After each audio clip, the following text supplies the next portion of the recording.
ध्यान दिए कि कौन सामान उठ रहा है ओकर बाद तू सब बन रही है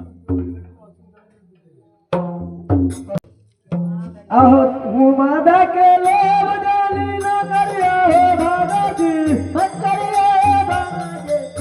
मैं माने वतिया भोग भार हो भागाजी ओए बेहमार हो भागाजी ओए कजरम बेहमार आहो जानावा के लोभ जानी न